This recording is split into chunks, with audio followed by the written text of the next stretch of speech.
ఇలా గద్దెలు కూల్స్తామని మాట్లాడుతున్నారు. వీళ్ళ బద్దలు పలుగుతాయి. ఏం తమాషనా? బీఆర్ఎస్ పార్టీకి గద్దెలు కూల్చడానికి 60 నీకు ముఖ్యమంత్రి పదవి ఇచ్చింది. బీఆర్ఎస్ పార్టీ గద్దెలు కూల్చడానికి నీకు ఇవాళ నీకు పరిపాలన చేయమని చెప్పేసి 4 కోట్ల ప్రజలు నీకు ప్రభుత్వాన్ని అప్పగించింది. 6 గ్యారంటీలు ఇచ్చినావు, 420 హామీలు ఇచ్చినావు కదా, ఆయన నెరవేర్చిన బాబు అని చెప్పేసి నీకు గద్దెనెక్కిస్తే ఇలా బీఆర్ఎస్ పార్టీ యొక్క గద్దెలు కూల్స్తా అంటారు. ఏమైనా సిగ్గుచారం ఉన్నదా? కేసీఆర్ లెక్క చేస్తున్నాడు రేవంత్ రెడ్డిని. కుక్కలకైనా లెక్క చేస్తారన్న, వీళ్ళు ఎవరిని లెక్క చేయరు. ఇలాంటి వాళ్ళ గురించి ఆలోచించడు ఆయన.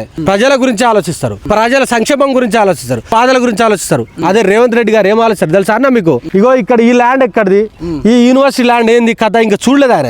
చూస్తే గిట ఇదేంది యూనివర్సిటీ గిన్నె ఎకరాలు అవసరమా, దీన్ని కథం పెడదాం, దీన్ని అమ్మాలని చెప్పేసి రాత్రికి రాత్రి జీవో పట్టుకొస్తాడు. దానికి సంబంధించిన వ్యవస్థ బయటకు వచ్చి పడేస్తాడు తప్ప ఆయన ఏం చేస్తాడన్నా? అసలు తెలంగాణ రాష్ట్ర ప్రభుత్వంలో ఏం జరుగుతుంది చెప్పకుండా బయటకు వచ్చి తిరుగుతున్నారు. గాడిద కొడుకు ఎవరైతే ఆకులు మురళున్నాడో అని చెప్పు తీసుకొని కొడతాం మేము. 100కు 10,000%. ఎందుకు బాజాబ్తో కొట్టాల్సిందే కదా. ఇలాంటి లత్కో రాజకీయాలు చేయొద్దు. ఆ రోజు నిరుద్యోగులను, మేధావులను, అదే విధంగా నాలాంటి విద్యార్థులను, విద్యార్థి నేతలను రెచ్చగొట్టే కదా వీళ్ళు. కేసీఆర్ గారే తప్పు చేసి ఉంటే ఈయన కొడుకు హోంమంత్రే కదా, ఇతరు ముఖ్యమంత్రే కదా. కేసీఆర్ తప్పు చేసి ఉంటే, కేటీఆర్ తప్పు చేసి ఉంటే జైళ్లు మీయే, పోలీస్ స్టేషన్లు మీయే, కేసులు మీయే కదా, లోపల వేయచ్చు కదా. టచ్ చేయడానికి భయపడుతున్నారు. 100కు 10,000% కేసీఆర్ అనేటువంటి టచ్ చేసేంత దమ్ము, ధైర్యము ఈ నాయకులకు లేదు.